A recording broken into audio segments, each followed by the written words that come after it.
अनेकों दिन बीत गए।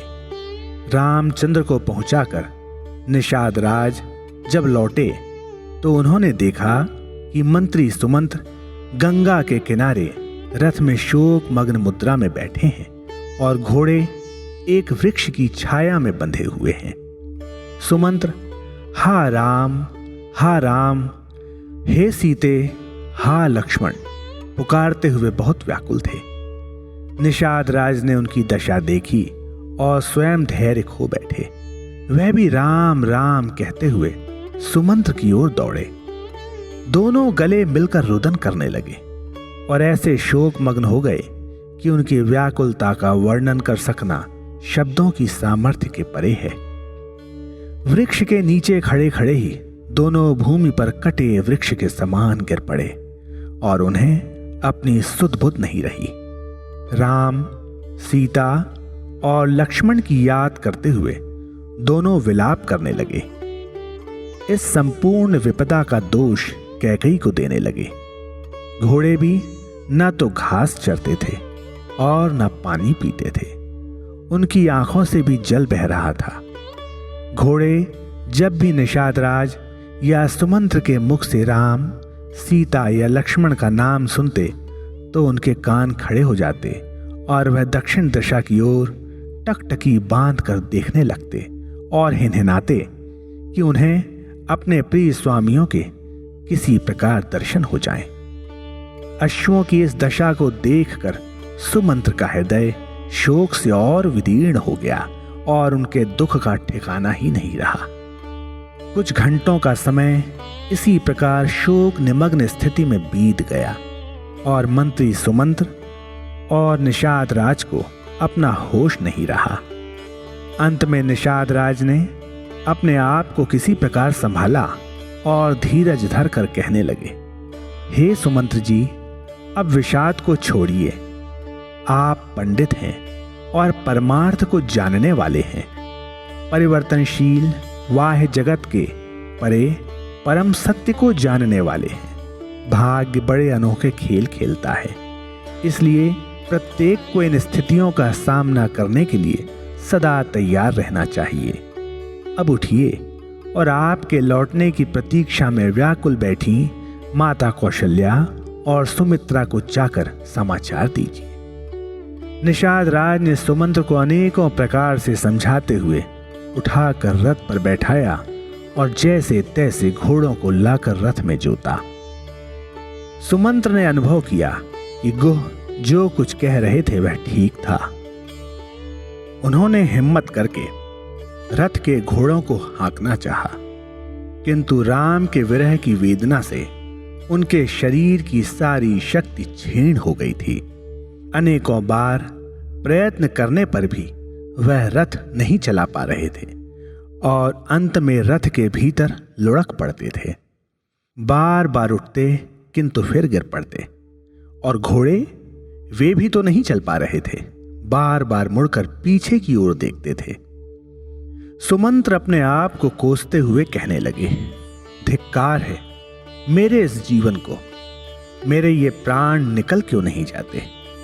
आखिर यह अधम शरीर रहेगा तो है ही नहीं, एक दिन इसको खाक में मिल जाना है। अच्छा होता कि किसी रोग या सांसारिक विपत्ति के कारण इस शरीर का अंत होने के स्थान पर राम के बिछोड़ने के शोक में प्राण छूटकर स्थायी यश प्राप्त करते। इससे जीवन सार्थक और सफल होता। फिर स्वयं से कहने लगे, नहीं सुमंत, यदि तुम्हारा भाग्य अच्छा होता तो तुम्हें राम से दूर नहीं होना पड़ता। जब तुम्हारा दुर्भाग्य तुम्हारे पीछे लगा है तो फिर तुम्हें जीना ही पड़ेगा और सब कुछ भुगतना पड़ेगा। अब इस प्रकार शोक और विलाप करने और अपने आप को धिक्कारने का क्या लाभ? सुमंत्र इस प्रकार अपने आप को फिर से प्रताड़ित करने लगे। लेकिन अपना कौन सा मुंह लेकर मैं अयोध्या को जाऊं? जब अयोध्यावासी पूछेंगे कि राम कहाँ हैं, तो मैं उन्हें क्या उत्तर दूंगा? जब वे यह पूछेंगे कि तुम राम को वन में छोड़कर अकेले कैसे लौट आए, तो क्या शोक और शर्म से मैं व्यथित और व्याकुल नहीं होऊंगा?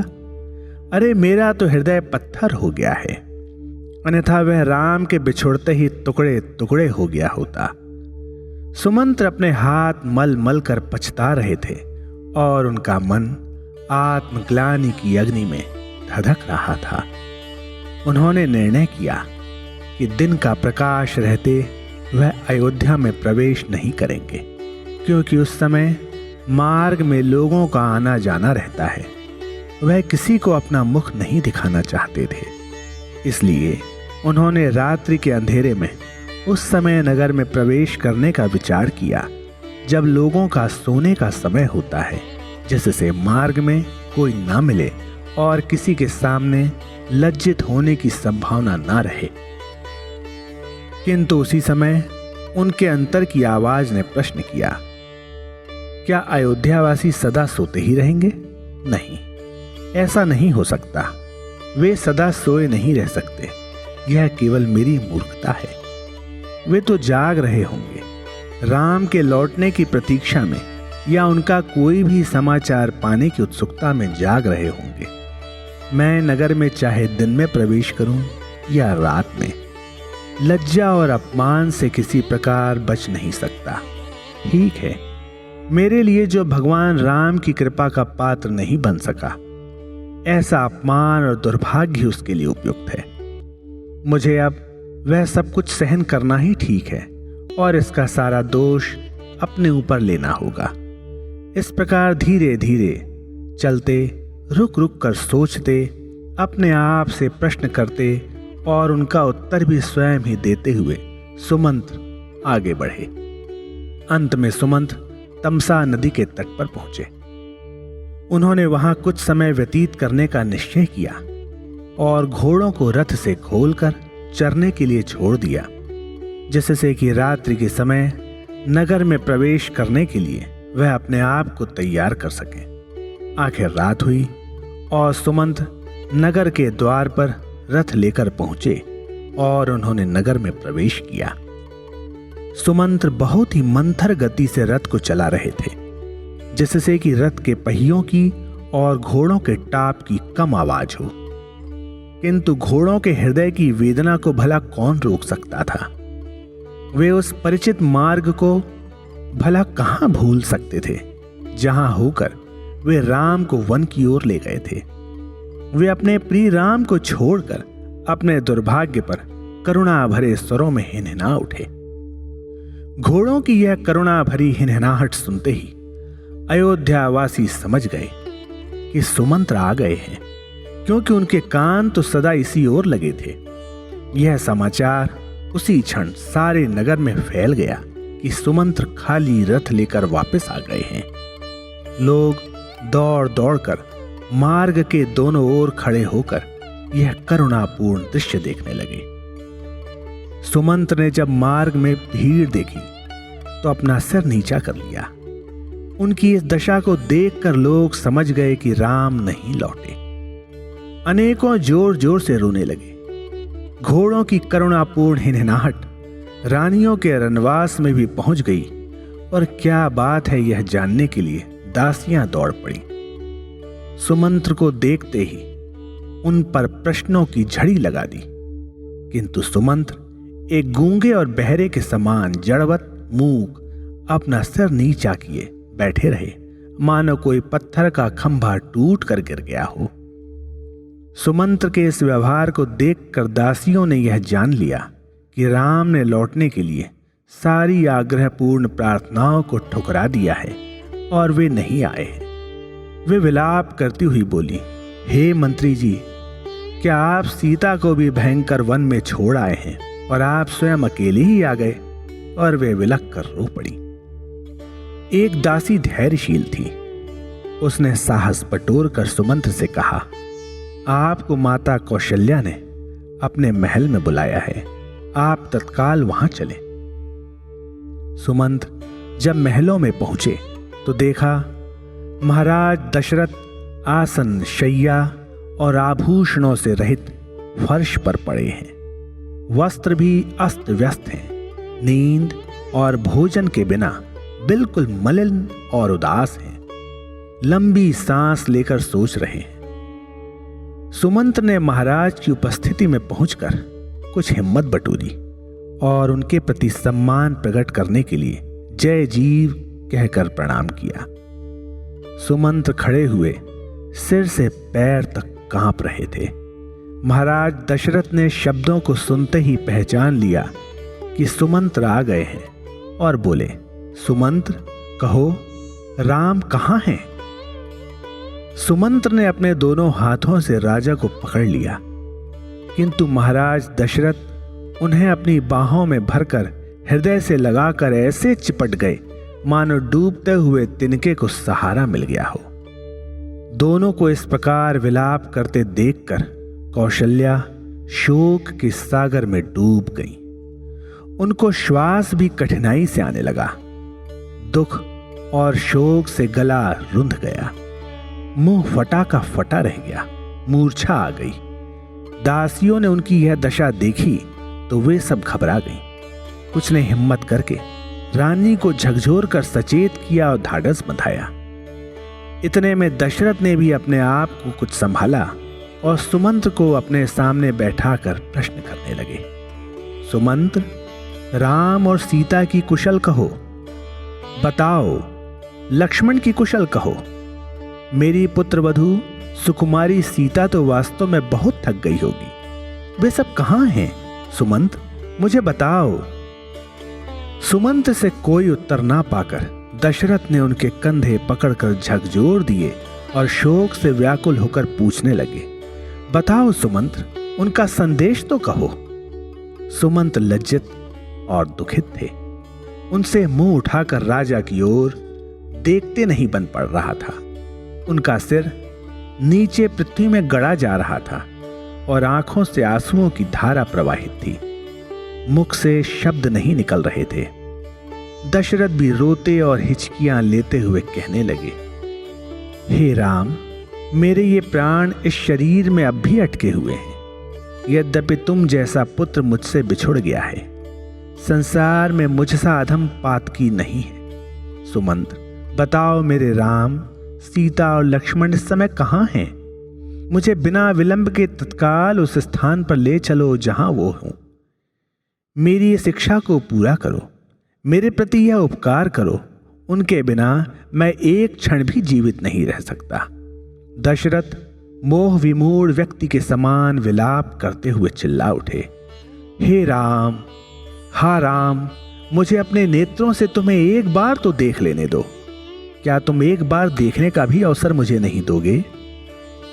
महल के जिस कक्ष में महाराज दशरथ पड़े थे, उसके बाहर रहने वाली दासियां भी शोक में ऐसी डूबी थीं कि उनकी भी नींद और भूख भाग गई थी। सुमंत्र ने कहा, हे महाराजाधिराज, आप परम ज्ञानी हैं। हे देव, आप शूरवीर उत्तम धैर्यवान पुरुषों में श्रेष्ठ हैं। आप रघुकुल की दैवी परंपरा के पालक हैं। आपने सदा साधुओं, ऋषियों और मुनियों के समाज की सेवा की है। आप तो यह भली भांति जानते हैं कि रात के बाद दिन और दिन के बाद रात आती है। सुख और दुख, संपत्ति और विपत्ति, मिलन और विरह का क्रम एक के बाद एक अवश्यंभावी रूप से चलता रहता है। वे तो केवल मूर्ख ही होते हैं जो सुख की प्राप्ति कर फूले नहीं समाते और दुख की प्राप्ति पर जिनका रोना बंद नहीं होता। किंतु आपके सदृश धीर और विवेकी पुरुष दोनों प्रकार की परिस्थितियों में अप्रभावित और अविचलित रहते हैं। मैं इतना योग्य और अधिकारी नहीं हूं कि आपको इस संबंध में कुछ उपदेश दे सकूं। आप स्वयं यह भली भांति जानते हैं कि आपको इस समय धैर्य धारण की कितनी आवश्यकता है। हे सबके हितकारी और रक्षक, आप मेरी प्रार्थना की ओर ध्यान देने की कृपा करें और शोक का परित्याग करें। मैं आपको अपनी यात्रा का वर्णन सुनाता हूं। आप धीरज और शांति के साथ सुनने की कृपा करें। सुमंत्र की बात सुनकर महारानी कौशल्या ने भी अपनी दासियों की सहायता से उठकर बैठने का साहस किया और उनका सहारा लेकर बैठ गई। जिससे सुमंत्र की बात सुन सकें। सुमंत्र ने कहना आरंभ किया, हे स्वामी, हमारी यात्रा का प्रथम सोपान तमसा नदी के तट पर हुआ। सीता, राम और लक्ष्मण ने नदी में स्नान किया और जल पीकर ही एक वृक्ष की छाया में विश्राम किया। दूसरे दिन गंगा तीर पहुंचे। चारों ओर अंधकार छाया हुआ था। राम का आदेश पाकर मैंने रथ को रोका। तीनों ने गंगा में स्नान किया और तट की रेती पर ही रात में सोए। प्रातः होते ही राम ने लक्ष्मण से वट वृक्ष का दूध मंगवाया और फिर दोनों भाइयों ने अपने सिर के केशों को वट वृक्ष के दूध से सवार कर जटाओं के मुकुट बना लिए। फिर राम ने अपने सखा निषाद राज से नाव मंगवाई। सर्वप्रथम सीता जी को नाव पर चढ़ाया गया, फिर श्री रघुनाथ जी चढ़े और तदुपरांत लक्ष्मण ने धनुष बाण रखे और राम जी की आज्ञा पाकर स्वयं नाव पर चढ़े। लक्ष्मण नाव पर चढ़ने से पहले मेरे पास आए और उन्होंने मुझसे कहा, आप माता जी और पिताजी से हमारा प्रणाम कहना और हमारी ओर से बार बार उनके चरण कमल पकड़ना और उनके आशीर्वाद की याचना करना तथा उनसे सादर विनती करना कि वे चिंता न करें, धीरज धारण करें। सुमंत्र ने अपने कथन को जारी रखते हुए राजा दशरथ को राम का संदेश दिया कि राम ने अयोध्या नगरी में यह घोषणा करने की आज्ञा दी थी कि अयोध्यापति राजा दशरथ के चरणों में मेरा अभिवादन कहना और तात को जो कुछ घटित हुआ उस पर खेद ना प्रकट करने का परामर्श देना। तदुपरांत भगवान राम ने मुझे अपने निकट बुलाया और आदेश दिया कि समस्त मंत्रियों, अयोध्यावासियों और राज्य परिवार के सदस्यों को एकत्रित करके मेरा निवेदन उनके समक्ष रखना कि केवल वही लोग राम को अत्यधिक प्रिय होंगे जो उनके पिता के जीवन को सुखी व आनंदित करने में सहायक होंगे। भरत से भेंट होने पर उनको मेरा आशीर्वाद देना और मेरा संदेश देना कि राज्य के कार्यभार को निसंकोच स्वीकार करें और अयोध्या की प्रजा के कल्याण के लिए मनसा वाचा कर्मणा शुद्ध व पवित्र साधनों के द्वारा न्याय एवं सदाचरण का विकास करें। भरत को यह भी बता देना कि राम की प्रबल इच्छा है कि वे तात और माताओं की सेवा इस तत्परता व लगन के साथ करें कि वे राम के वियोग की महान पीड़ा को विस्मित कर सकें। जब भगवान राम इस प्रकार मुझे आज्ञा देने में तल्लीन थे, तभी सीता भी वहां आकर कहने लगी कि वे दोनों भ्राताओं के संरक्षण में बिना किसी अभाव का अनुभव करते हुए आनंद के साथ समय बिता रही हैं। सीता ने सास ससुर के चरणों में नतमस्तक हो प्रणाम करने के लिए निवेदन किया है तथा उनकी ओर से चिंतित न होने के लिए कहा है। उन्होंने आश्वस्त किया है कि वे अपने स्वामी राम के साथ आनंद पूर्वक हैं और आप सबके आशीर्वाद की कामना की है। सीता ने सास ससुर के स्वास्थ्य और कुशलता के बारे में भी पूछताछ की। तभी केवट ने अनुभव किया कि राम अधिक विलंब नहीं करना चाहते थे, अतः केवट ने नाव खेना आरंभ किया। राम ने इस प्रकार विदा ली। मैं दूर जाती नाव को विदीर्ण हृदय से देखता रहा। मैं बहुत समय तक नदी के तट पर खड़ा रहा, परंतु मैं राम के आदेश के पालन हेतु यहाँ लौटने के लिए विवश था, वरना मैं इतना अधिक निराश हो चुका था कि गंगा में सदैव के लिए डूब जाता। केवल राम का संदेश आप तक पहुँचाने हेतु मुझे जीवित रहना था। राम के बिना यह अयोध्या मुझे जंगल के समान सूनी एवं भयावह लग रही है। सुमंत्र के द्वारा सीता और राम के मधुर व मृदुल संदेश को सुनकर राजा दशरथ अपने रोष को न रोक सके। जो घटित हुआ था उसे भुला न सके और मूर्छित हो गए। राजा दशरथ की श्वास अवरुद्ध हो गई। घने दलदल में फंसी मछली के समान राजा दशरथ छटपटा रहे थे। उनकी दयनीय दशा देखकर रानियां हृदय विदारक विलाप करने लगी। घोर दुख के उन क्षणों की कथा को शब्दों द्वारा व्यक्त नहीं किया जा सकता। उनके दुख को देखकर दुख भी भयभीत एवं दुखी हुए बिना न रह सका। राजमहल के इस महान दुख से नगर की प्रजा किंग कर्तव्य मूढ़ हो गई। राजधानी के निवासी अर्धरात्रि के समय अकस्मात हुए वज्रपात से भयभीत वन पक्षियों की भांति भयातुर होकर इधर उधर भागने लगे। राजा दशरथ का शरीर जल से बाहर निकाल फेंके गए टूटे कमल दंड के समान निष्प्राण होने लगा।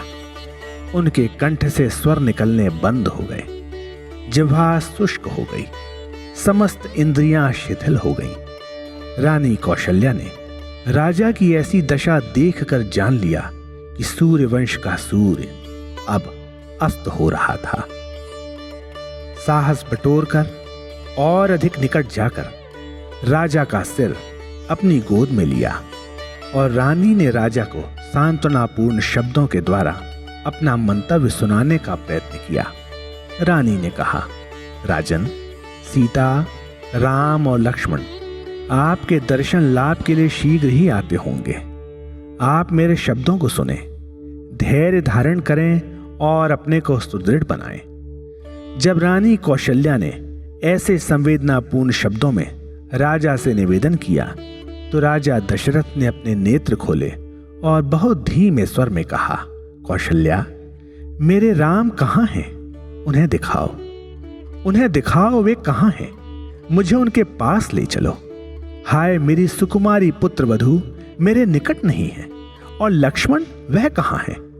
मैं यहां उन्हें भी नहीं देख पाता।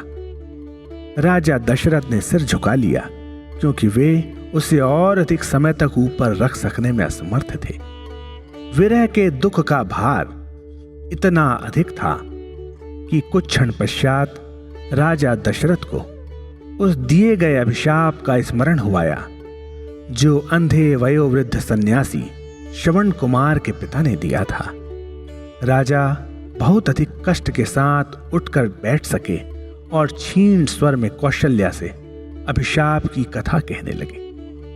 कौशल्या, एक समय शिकार खेलने के लिए मैं जंगल में गया। बहुत बड़ी संख्या में सिपाही और शिकारी भी मेरे साथ थे। सारे दिन प्रतीक्षा करते हुए कोई भी जंगली जानवर देखने को नहीं मिला। मुझे ऐसा लगा कि मुझे बिना कुछ प्राप्त किए राजधानी में नहीं लौटना चाहिए। इस उद्देश्य से हमने रात्रि के समय वन में प्रवेश किया। हम अवसर की प्रतीक्षा करने लगे। पौ फटने को थी। एक विशाल झील के किनारे कुछ हिलने की आहट हुई। हिलने की आहट का आभास मुझे भी हुआ। मैंने समझा कि शायद वह कोई बड़ा वन प्राणी था। चूंकि मैं शब्द भेदी बाण छोड़ने में निष्णात था, अतः मैंने अपने धनुष की प्रत्यंचा को खींच बाण को सीधे निश्चित स्थान पर जाने दिया। शर तीव्र गति से चलते हुए पशु को जाकर लगा। जहां पर वह पशु गिरा था वहां से सहसा मैंने पीड़ा सूचक शब्द आते हुए स्पष्ट रूप से सुने। मैं अपने सिपाहियों सहित ओसोर भागा। खेद पूर्वक मैंने देखा कि जिसे मैंने मारा था वह पशु नहीं, किसी सन्यासी का युवा पुत्र था। मैं उसके निकट झुका और क्षमा प्रार्थना की।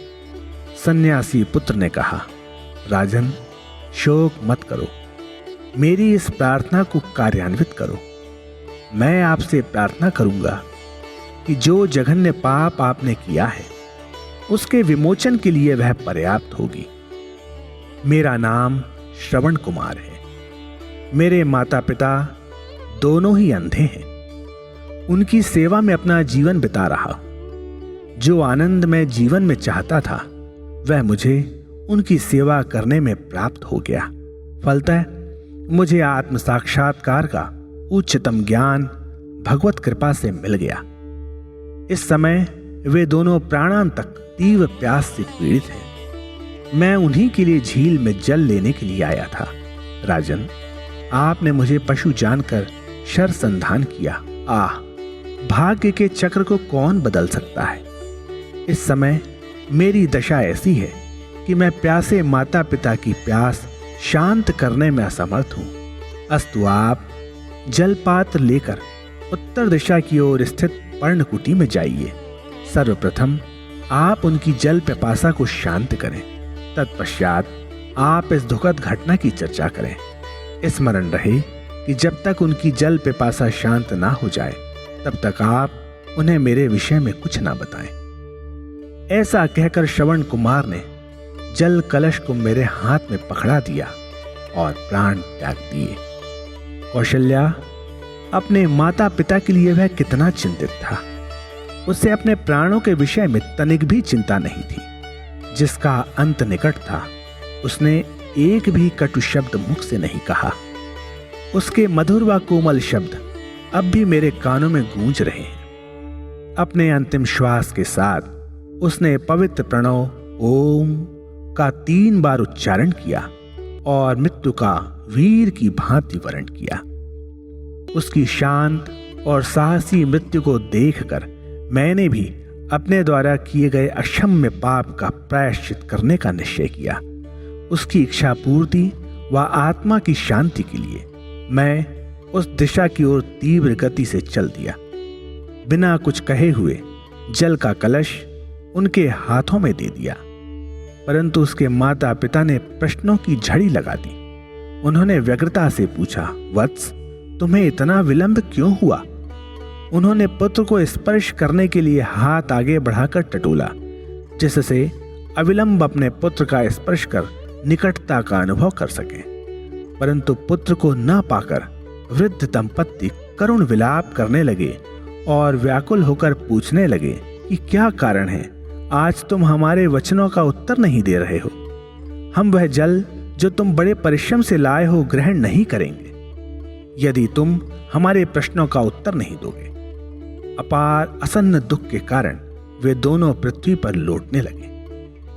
मैं अपने सिपाहियों को श्रवण कुमार का शव माता पिता की कुटिया तक लाने की आज्ञा देकर चल दिया।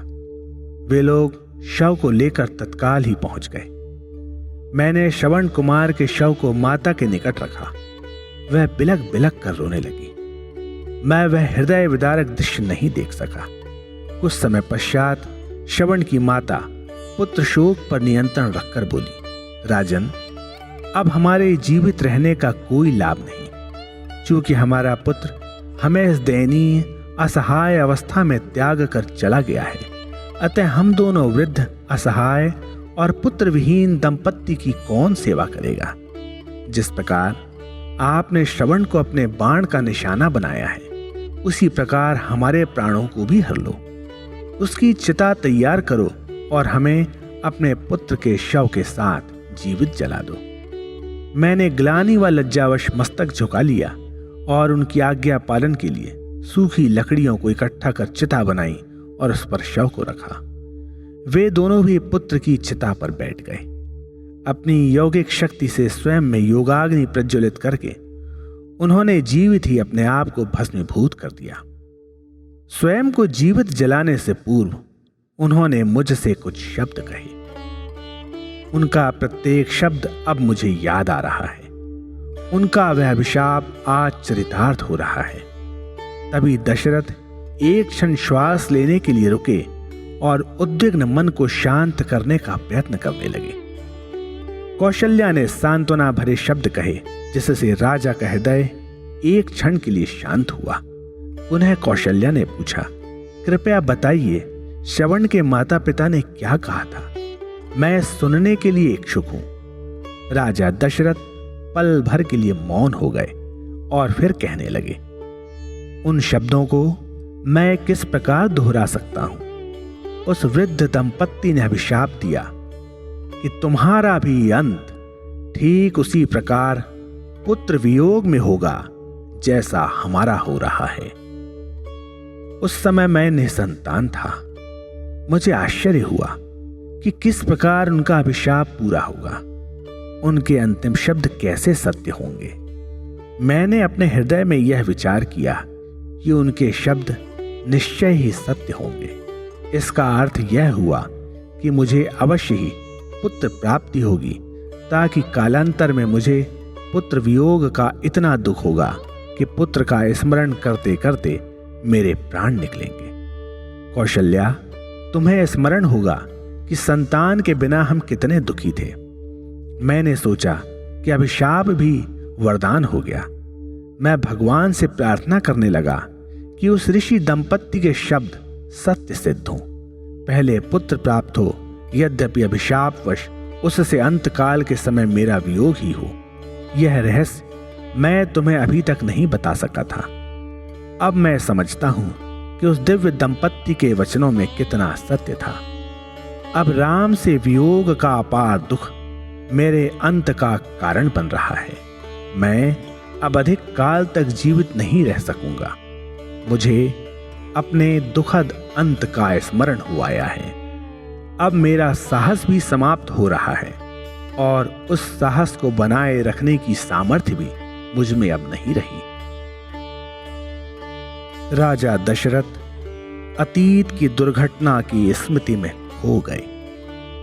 उन्होंने 3 बार स्मरण किया, राम राम राम, और रानी कौशल्या पर झुक गए। रानी कौशल्या ने राजा के निस्तेज मुख पर मृत्यु की छाया देखी और वे मर्मांतक वेदना से करुण क्रंदन कर उठी। दास दासियां सब एकत्रित हो गए। उन्होंने देखा कि राजा ने प्राण त्याग दिए हैं। सारी अयोध्या नगरी शोक के अश्रु प्रवाह में बह चली। सारा राज समाज शोक समुद्र में डूब गया। नगर वासियों की शोकातुर भीड़ ने बाढ़ के समान महल को चारों ओर से घेर लिया। अयोध्या नगरी के समस्त मार्ग विलाप करते हुए जन समूह से भर गए। सारी जनता कैकेयी को कोसने लगी, क्योंकि उन्होंने जान लिया कि कैकेयी के कुचक्र के कारण ही आज अयोध्या नगरी ऐसे लोकप्रिय राजा से सदैव के लिए वंचित हुई है।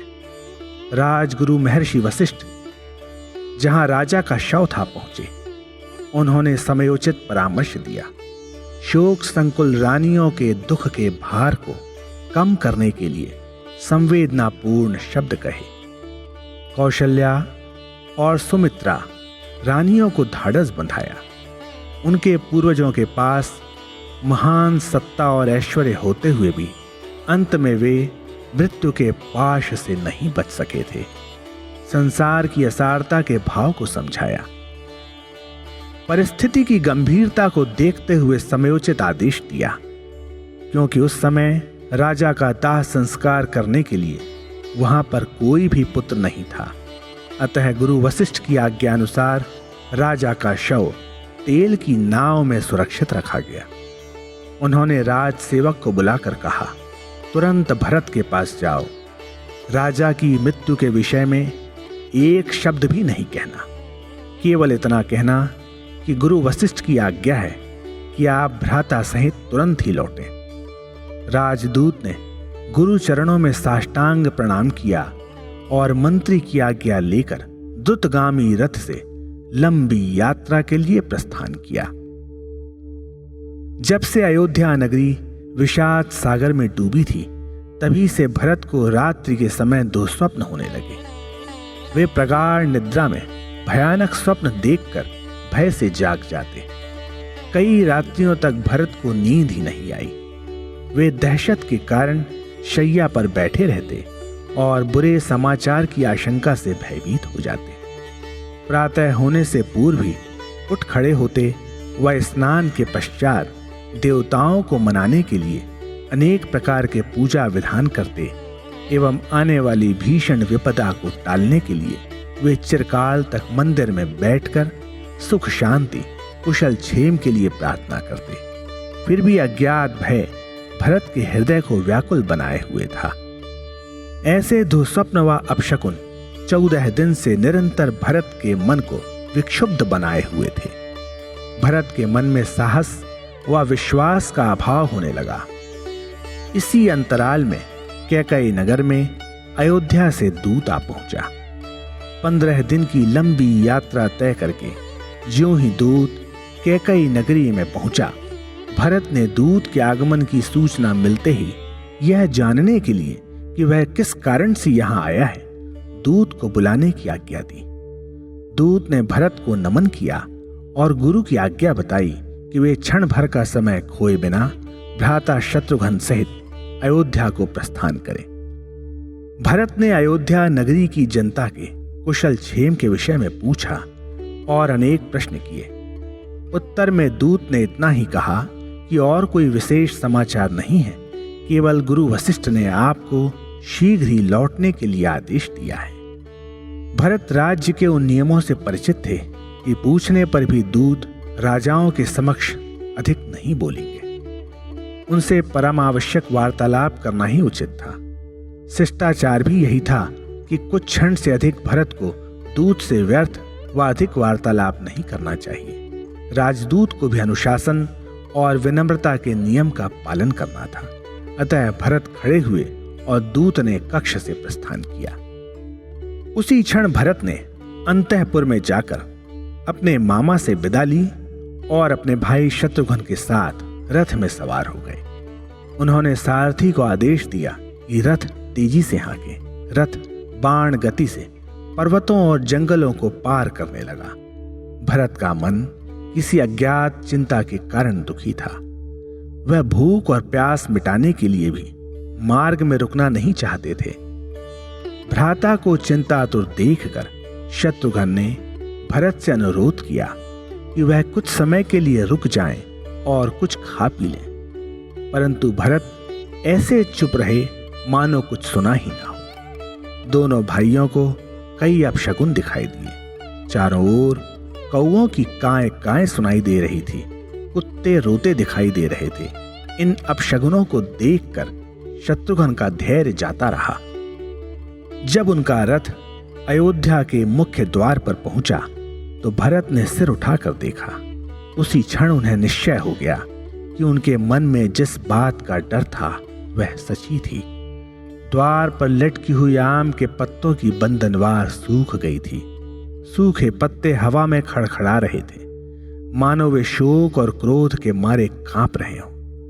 भाइयों ने सोचा कि नगर द्वार कोमल हरे पत्तों की बंधनवार से क्यों नहीं सजाया गया। नगर को क्या हो गया था? शोक के लक्षण क्यों दिखाई देते थे? दोनों भाई भांप गए कि नगर पर कोई भारी वज्रपात हुआ है। उन्होंने नगर में प्रवेश किया।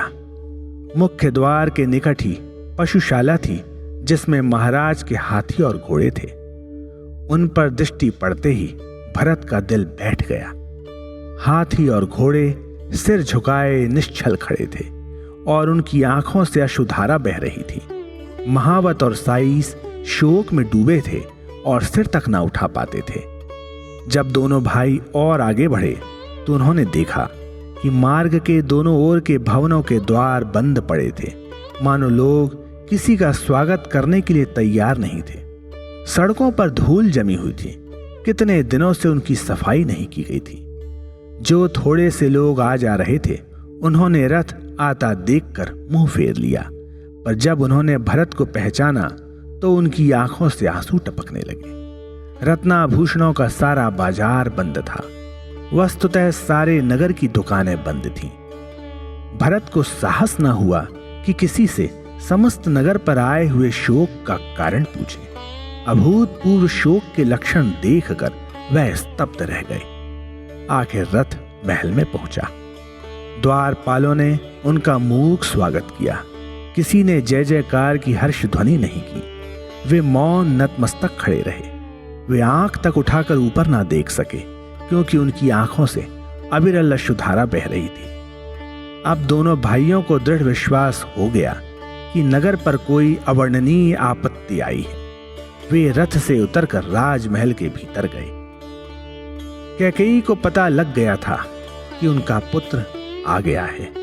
वह उसके स्वागत के लिए सहर्ष आगे बढ़ी। कैकेयी के पीछे चलने वाली दासियां और परिचारिकाएं करुण विलाप कर रही थीं। भरत उनके शोक मग्न मुंह को देखकर जहां के तहां खड़े रह गए। उनके मुंह से एक शब्द तक ना निकला। आखिर कैकेयी ने बोलना शुरू किया। उन्होंने पूछा, बेटा तुम्हारे मामा तो ठीक हैं? भरत ने इस प्रश्न का स्पष्ट सा उत्तर दिया और स्वयं पूछने लगे, पिताजी कैसे हैं? मेरे ज्येष्ठ भ्राता कैसे हैं? लक्ष्मण कैसे हैं? मेरी अन्य माताएं कैसी हैं? यह प्रश्न सुनकर कैकेयी अवाक रह गई। दासियों की आंखों से आंसू टपकने लगे। भरत समझ गए कि कोई बुरी खबर छिपाई जा रही है। मां, पिताजी कहाँ हैं?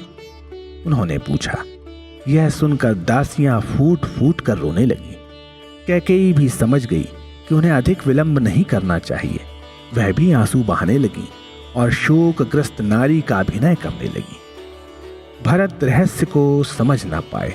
उन्होंने मां से विनती करते हुए कहा, मां, मुझे बतलाओ कि किस पर क्या आपत्ति आ पड़ी है और क्यों हर व्यक्ति इतना शोकाकुल है। पुत्र के ये प्रश्न सुनकर कैकेयी बोली, बेटा मैं क्या कहूं? मंथरा की सहायता से अपना मनोरथ पाकर मैं बहुत सुखी थी, परंतु अब मेरा सारा सुख नष्ट हो गया है। देवता लोग मेरा सुख सहन ना कर सके। उन्होंने तुम्हारे परम प्रिय पिता को मुझसे छीन लिया। यह कहते कहते कैकेयी ऊंचे स्वर में विलाप करने लगी।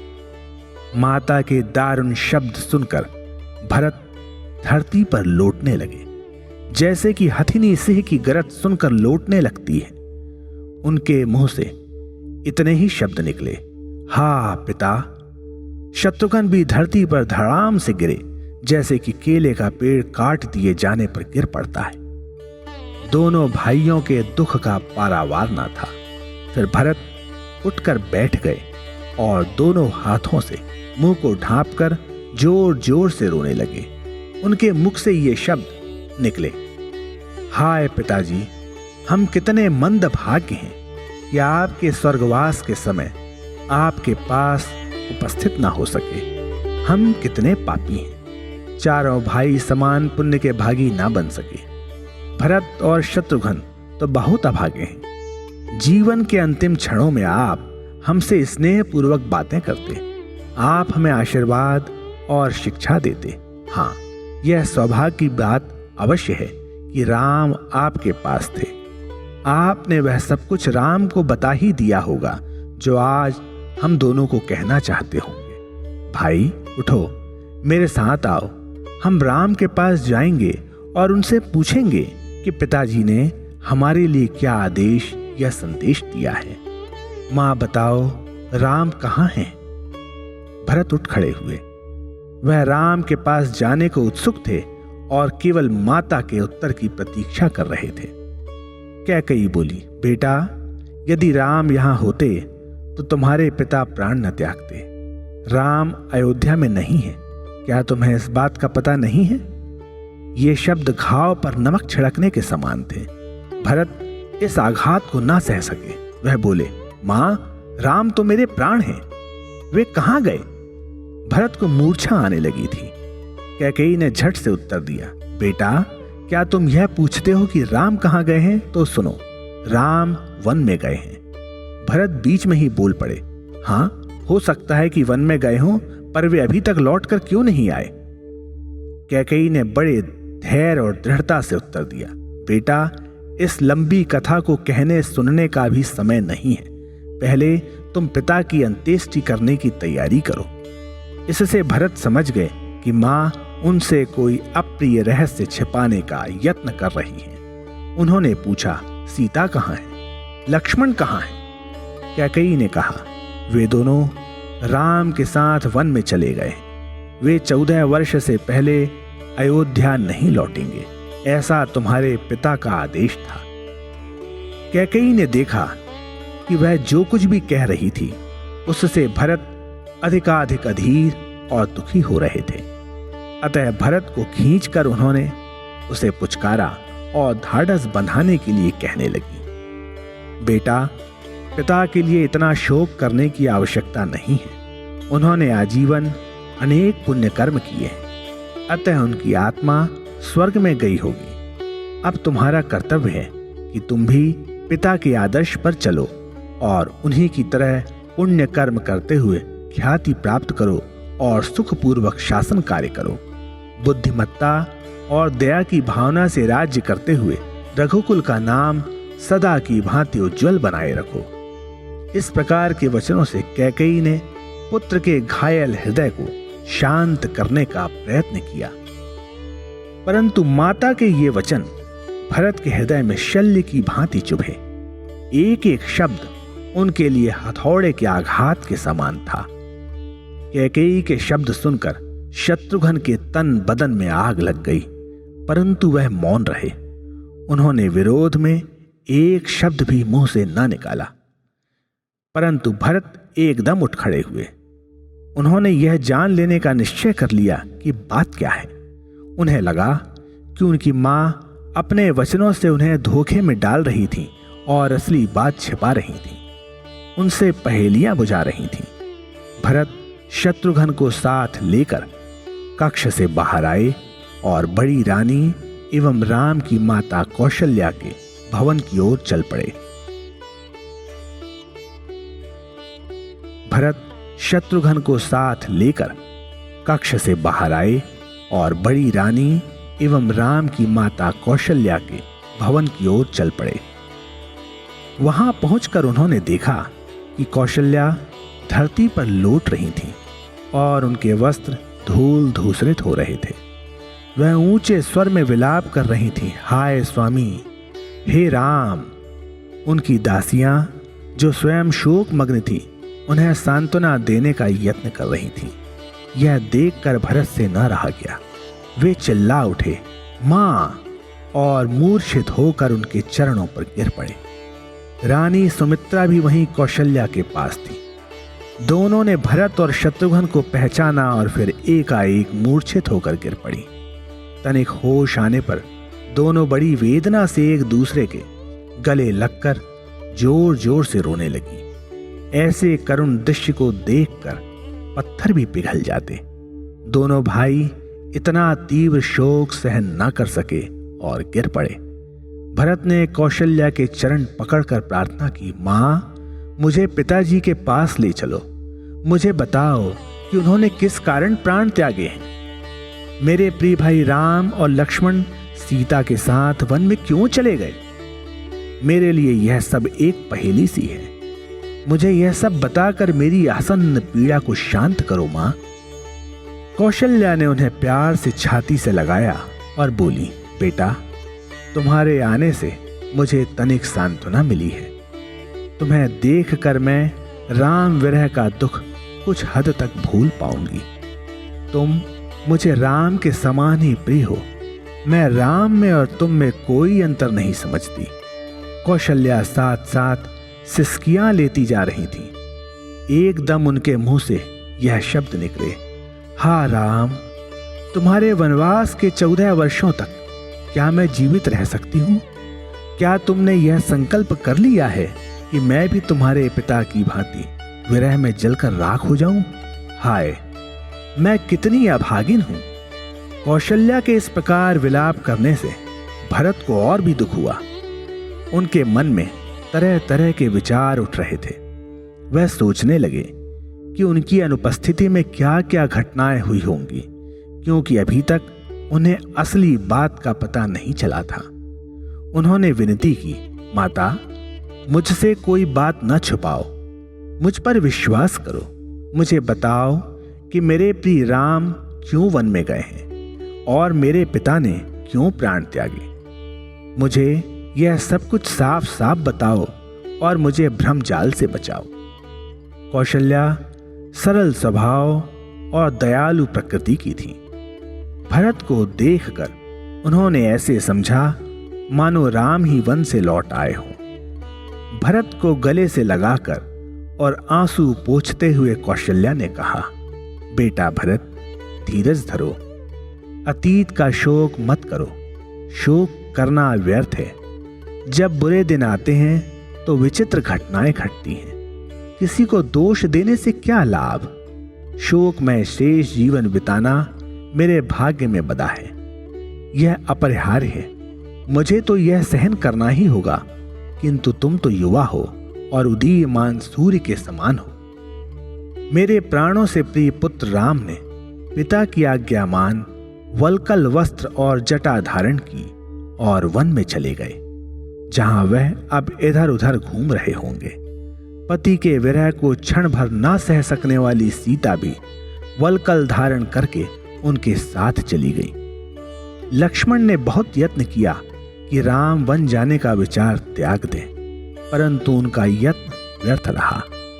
अब लक्ष्मण ने सोचा कि राम के बिना अयोध्या वन के समान है और वह राम के साथ ही वन चले गए। ये सब घटनाएं मुझे अपनी आंखों से देखनी पड़ी। हाय, मैं कैसी पापिन हूं। यह सब देखकर भी मेरे प्राण नहीं निकले। मैं उनके साथ न जा सकी। जब वे गए तो मेरे प्राण भी न निकले। मैं अपने दुख का वर्णन कैसे करूं? मेरा हृदय वज्र के समान कठोर है। हे कोमल हृदय वाले राम, तुम्हें इसलिए इतने कष्ट उठाने पड़ रहे हैं कि इस पापिन ने तुम्हें जन्म दिया है, अन्यथा तुम्हारे कष्ट भोगने का क्या कारण हो सकता है? हाँ राम, तुम्हें कितने कष्ट झेलने पड़ रहे होंगे। तुम कंदमूल खाकर निर्वाह कर रहे होगे और घने वन में मारे मारे फिर रहे होगे। कौशल्या एकाएक ऊंचे स्वर में विलाप करने लगी और फिर मूर्छित होकर धरती पर धड़ाम से गिर पड़ी। भरत ने यह सब कुछ देखा और सुना, परंतु उन्हें पहेली का कोई उत्तर ना मिला। वे भय और चिंता से व्याकुल हो रहे थे, परंतु रहस्य उनकी समझ में ना आ रहा था। इतने में मंत्री सुमंत्र यह संदेश लेकर वहां आए कि राजगुरु महर्षि वशिष्ठ ने भरत को अपने पास बुलाया है। दोनों भाइयों की दशा देखकर सुमंत्र भी रो पड़े। उन्होंने भरत को छाती से लगा लिया। दोनों भाई शोक के वेग को न दबा सके। उनका कलेजा मुंह को आ रहा था। भरत ने सोचा कि शायद सुमंत्र ही राजधानी में हुई दुखद घटनाओं के रहस्य पर प्रकाश डाल सकेंगे। उन्होंने बहुत कोशिश की कि सुमंत्र उन्हें सारी घटनाओं का विवरण दे, परंतु सुमंत्र उसकी चर्चा नहीं करना चाहते थे। उनका अनुमान था कि और लोगों ने भरत और शत्रुघ्न को सारा हाल बता ही दिया होगा। फिर वे गुरु वशिष्ठ के पास गए। भरत और शत्रुघ्न गुरु के चरणों में गिरकर विलाप करने लगे। वशिष्ठ ने उन्हें उठाकर छाती से लगाया और बड़े प्यार से उन्हें सांत्वना देने लगे। वे बोले, पहले ही बहुत देर हो गई है, अब और देर करना ठीक नहीं है। जाओ और अपने पिता की अंत्येष्टि संस्कार करने की तैयारी करो। बहुत समय तक भरत विचारों में डूबे रहे और फिर गुरु वशिष्ठ से बोले, गुरुजी, यह कर्तव्य तो ज्येष्ठ पुत्र का है और हम चारों भाइयों में राम ही ज्येष्ठ हैं, किंतु अब इस कर्तव्य पालन के लिए मुझसे कह रहे हैं। क्या यह न्याय संगत या उचित है? आपने ही इतने दिनों इस देह को सुरक्षित रखा है, अतः 2-3 दिन तक और इसे ऐसी अवस्था में ही रखें। मैं और शत्रुघ्न राम को ढूंढकर अपने साथ वापस ले आएंगे। कृपया हमें इस कार्य के लिए आज्ञा दीजिए। वशिष्ठ ने उत्तर दिया, वत्स, तुम मूढ़ मते हो। राम निश्चित अवधि से पूर्व वापस आना पसंद नहीं करेंगे। वे एक बार वचन देकर उस पर दृढ़ रहते हैं, चाहे तुम कितना भी हट करो, किंतु राम 14 वर्ष से पूर्व अयोध्या वापस नहीं आएंगे। अतः तुम यह विचार छोड़कर अपने पिता की अंत्येष्टि क्रिया करो और बाद में तुम जो चाहो वह कर सकते हो। इस प्रकार वशिष्ठ ने बार बार इस पर बल दिया जिससे भरत अपने इस व्यर्थ विचार को छोड़ दें। भरत ने देखा कि वे गुरु की आज्ञा का उल्लंघन नहीं कर सकते थे, अतः वे उनसे सहमत हो गए। पिता की मृतदेह को स्नान कराया गया और तत्पश्चात वेदों में वर्णित दाह संस्कार के नियमों के अनुसार सभी क्रियाएं पूरी की गईं। इसी बीच वात्सल्य भाव से अभिभूत भरत कौशल्या और सुमित्रा के कक्षों में गए और उनके चरणों में शीश नवाकर प्रार्थना करने लगे। माताओं, नहीं, आप स्वयं को पिता की चिता में बलिदान नहीं करना, अन्यथा मैं उनकी अंत्येष्टि क्रिया नहीं करूंगा। इस प्रकार भरत ने उनसे प्रतिज्ञा करवा ली कि वे ऐसा नहीं करेंगी। वे दोनों भरत के प्रेम व स्नेह से अत्यंत प्रभावित हुईं। उन्हें भरत की प्रार्थना को स्वीकार करना पड़ा। उन्होंने कहा, बेटा, हम तुम्हारी इच्छानुसार ही करेंगे। तत्पश्चात मृत शरीर को सरयू नदी के तट पर ले जाकर चंदन की चिता पर रखा गया। वशिष्ठ को भरत से जो आशा थी उससे सहस्त्रों गुना अधिक भरत ने अत्यंत निपुणता, शुद्धता तथा वेदों में विश्वास रखकर पिता के अंतिम संस्कार किए। भरत ने अपने पिता के नाम 16 वर्णित पदार्थ दान किए। अपने पिता की आत्मा की शांति के लिए उन्होंने अपरिमित गाय, भूमि, स्वर्ण, मकान, वस्त्र, भोजन, घोड़े, हाथी, सिक्के तथा अमूल्य वस्तुएं दान में दी। सभी दान प्राप्तकर्ताओं ने दूर दूर तक उनकी दानशीलता एवं पितृभक्ति की अति प्रशंसा की। किंतु सामंती राजाओं, विद्वानों, पुरोहितों तथा जन साधारण के लिए राम की अनुपस्थिति असहनीय थी। इस अपार दुख के कारण उनके हृदय विदीर्ण हो गए थे। राम के वियोग की व्यथा से प्रत्येक क्षण दुख पूरित था, किंतु ये लोग अपनी असमर्थता जानते थे। अन्य कोई उपाय भी नहीं था। राम कदापि अपनी प्रतिज्ञा भंग नहीं करेंगे। चाहे कितनी भी अनुनय की जाए, वे वापस नहीं आएंगे। जब तक 14 वर्ष पूर्ण नहीं हो जाएंगे, तब तक राम अयोध्या नहीं लौटेंगे। जनता को इस तथ्य को स्वीकार करना पड़ा। अतः उस दारुण व्यथा को सहने के लिए उन्होंने अपने हृदयों को कठोर बनाया तथा राम वनवास के 14 वर्षों की समाप्ति पर उमंगित होने की आशा एवं राम की प्रतीक्षा में जीवित रहने का निश्चय किया। इसी बीच राजगुरु वशिष्ठ ने सामंती राजाओं, प्रजातंत्रीय नृपों, संत महात्माओं, राजरत्नों तथा जन नेताओं की एक गोष्ठी का आयोजन किया। सर्वप्रथम उन्होंने धर्मशास्त्र में राजाओं के लिए वर्णित सात्विक सिद्धांतों, कर्तव्यों तथा नियमों पर आधारित परामर्श सूचक शब्द कहे। आरंभ में उन्होंने कैकेयी के उस षड्यंत्र की पूर्ण कथा सुनाई जो उसने राम वनवास के दिन रचा था। तत्पश्चात वशिष्ठ ने स्वर्गीय राजा के महान गुणों, सत्य के प्रति निष्ठा, सच्चरित्र, आध्यात्मिक उपलब्धियों, राजकीय तेजस्विता तथा वैदिक विधियों के प्रति उनकी निष्ठा आदि का सविस्तार वर्णन किया। इन्हीं गुणों के कारण वे असंख्य यज्ञों तथा अन्य शास्त्रीय विधियों के प्रति उदार अधिपति थे। तब वशिष्ठ ने राजा द्वारा राम के राज्याभिषेक के प्रयत्नों का वर्णन किया और साथ ही मार्ग में आई अनेक कठिनाइयों के विषय में बताया, जिनके कारण राम को वनवास मिला तथा परम प्रिय पुत्र के वियोग में राजा दशरथ की मृत्यु हो गई। भरत व शत्रुघ्न ने, जो नगर में हुई इस दुखद घटना से अनभिज्ञ थे, जब अपने गुरु से यह कथा सुनी तो उन्हें अत्यंत क्रोध आया और साथ ही अत्यंत ग्लानि हुई। वे लज्जित थे। उन्होंने लज्जा से मस्तक झुका लिए। उनके हृदय पश्चाताप से पूरित थे। नेत्रों से अश्रुधारा बह रही थी। उनके समक्ष उपस्थित व्यक्तियों ने उनकी दशा देखी नहीं गई। यहां तक कि वशिष्ठ भी अपने नेत्रों से आंसू पोंछ रहे थे। कक्ष विषाद पूरित था। गोष्ठी में मौन आच्छादित था तथा सभी व्यक्ति मूर्तिवत बैठे थे। भरत और शत्रुघ्न वशिष्ठ का कथन और अधिक ना सुन सके। वे कैकेयी के इस दुष्ट व्यवहार पर अत्यंत क्रुद्ध हुए। ऐसी माता के पुत्र होने पर भरत ने स्वयं को धिक्कारा। पूर्व जन्म में किए कुकर्मों के इस परिणाम पर वे अति लज्जित थे। वे अपना मस्तक भी नहीं उठा सकते थे और ना ही किसी को मुख दिखाने योग्य रहे। वे दोनों शीघ्र ही उस कक्ष से बाहर आने को उत्सुक थे। वशिष्ठ उनके भावों को समझ गए और उनके पास जाकर शांतिपूर्वक उपदेश द्वारा उन्हें सांत्वना देने लगे। उन्होंने कहा, वत्स, भूतकाल के लिए विलाप करना व्यर्थ है। जो होना था वह हो गया। अब यह सोचना और निश्चय करना चाहिए कि हमें क्या करना है। मैं कहूँगा कि तुम्हारे पिता सर्व प्रकारेण भाग्यवान थे, अतः उनके लिए दुखी क्यों होते हो। सुनो, उनके आदेशों का पालन करो।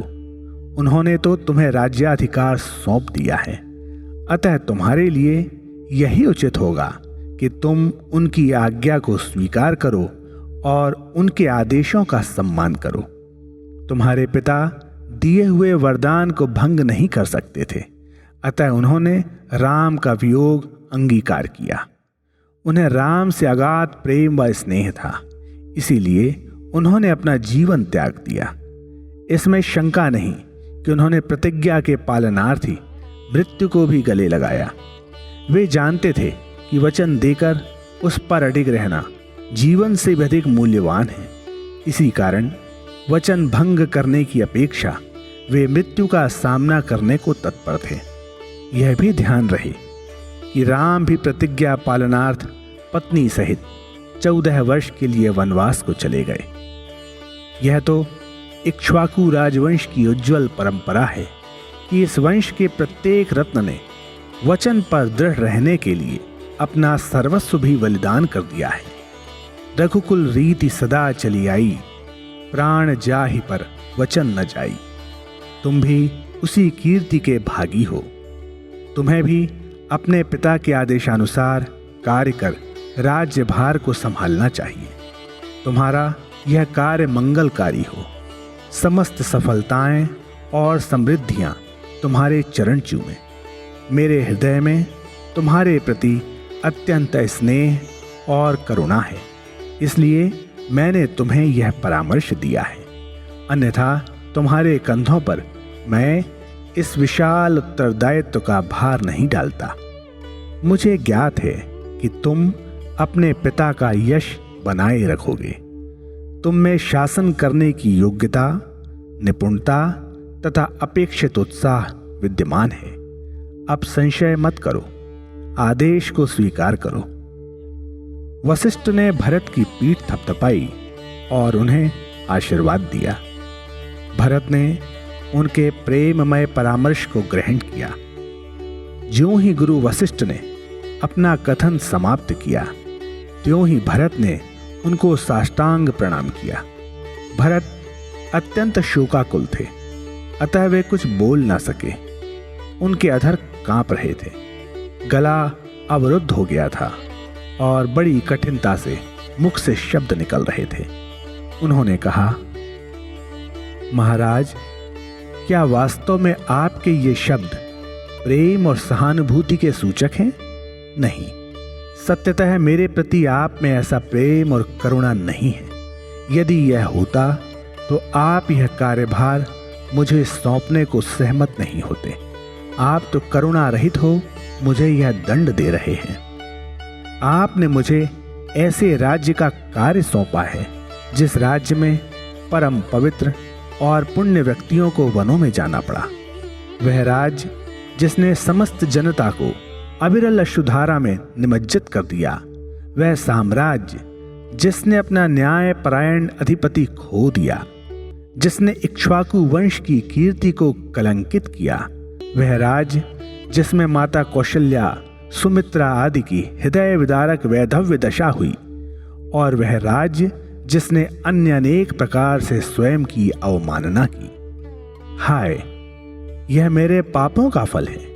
ये कैकेयी जैसी दुष्ट माता से जन्म लेने के ही दुष्परिणाम है। यह दंड देने की अपेक्षा मुझे भी वन में राम के पास भेजकर आप पुण्य अर्जित करें।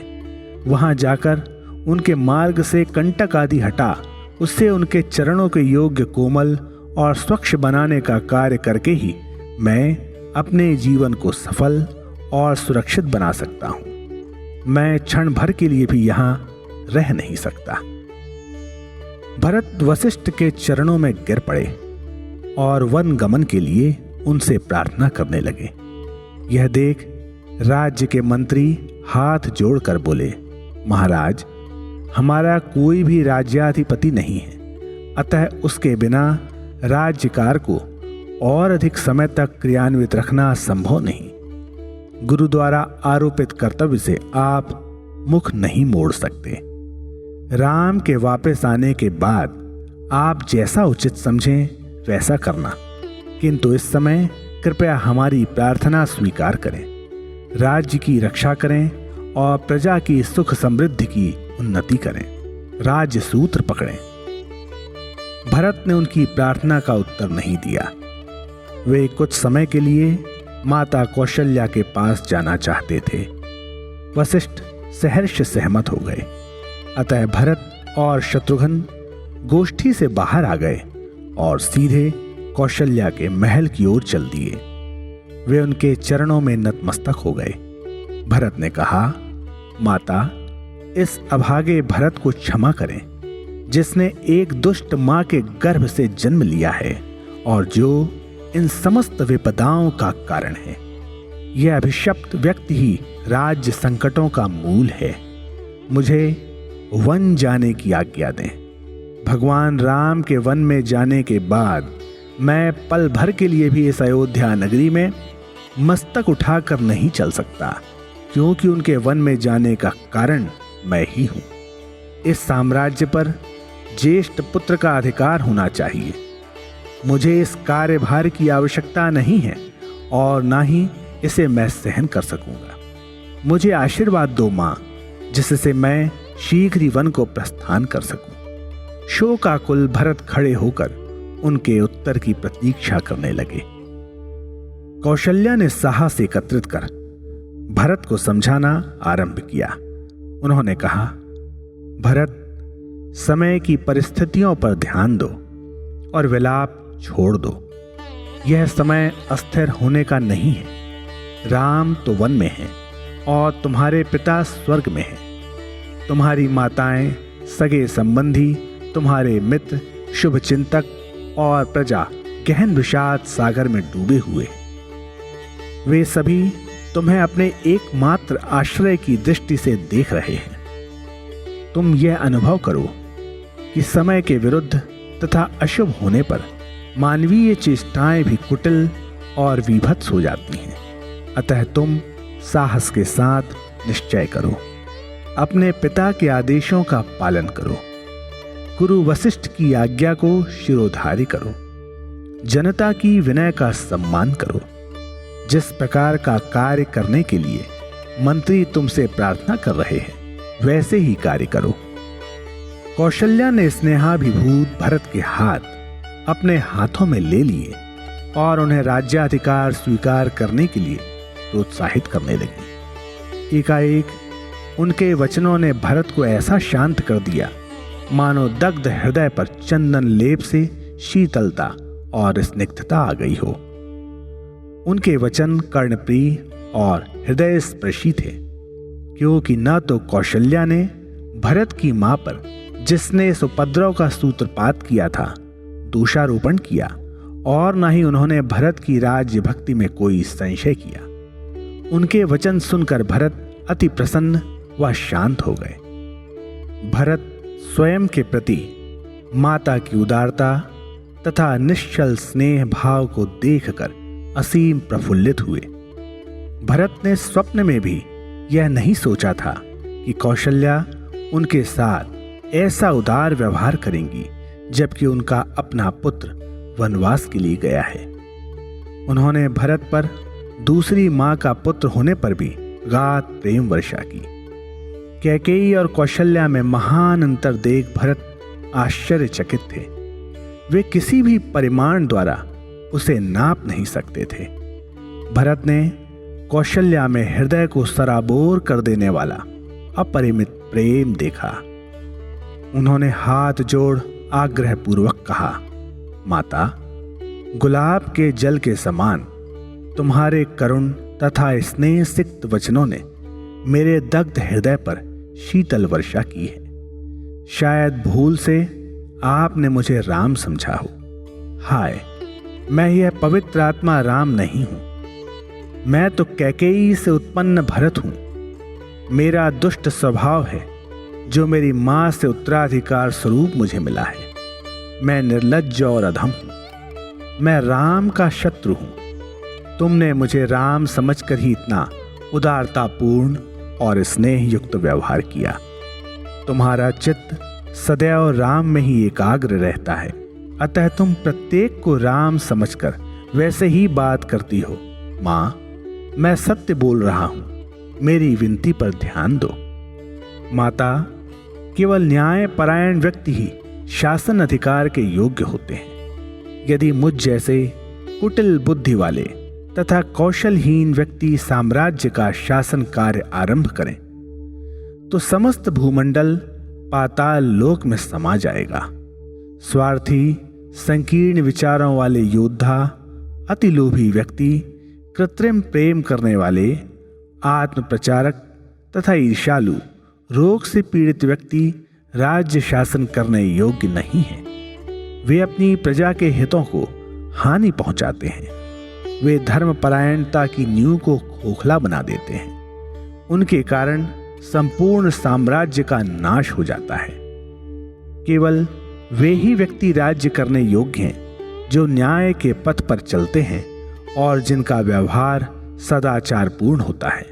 मैं ऐसा एक ही व्यक्ति जानता हूं और वह है राम। मैं ऐसे किसी अन्य व्यक्ति को नहीं जानता, अतः मैं इसी क्षण वन के लिए प्रस्थान करता हूं और वहां राम के चरण पकड़कर उनसे प्रार्थना करूंगा। मैं उन्हें अपने साथ अयोध्या वापस ले आऊंगा। कृपया मुझे शीघ्र ही आज्ञा देकर आशीर्वाद दीजिए। भरत कौशल्या को साष्टांग प्रणाम कर उत्तर की प्रतीक्षा करने लगे। भरत के शब्दों ने कौशल्या को अत्यंत शांति प्रदान की। कौशल्या ने कहा, बेटा, तुम में मैंने वही विचार प्रवाह पाया जो राम में है। तुम्हें देखकर मैं राम के वियोग की इस व्यथा को सहन कर सकती हूं। यदि तुम भी वनों में चले जाओगे तो हमारा क्या होगा?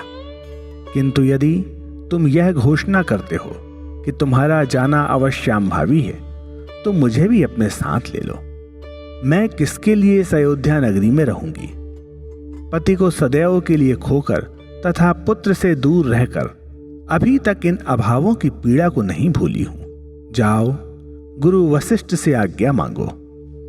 हम वन में जाकर सीता, राम और लक्ष्मण के साथ कुछ समय व्यतीत करेंगे। तत्पश्चात मैं अपना यह जीवन पूर्ण कर सकती हूं। उनके यह वचन सुनकर भरत को सांत्वना व मानसिक शांति प्राप्त हुई। तदुपरांत भरत कौशल्या तथा सुमित्रा के चरण स्पर्श कर कैकेयी के भवन की ओर चल दिए।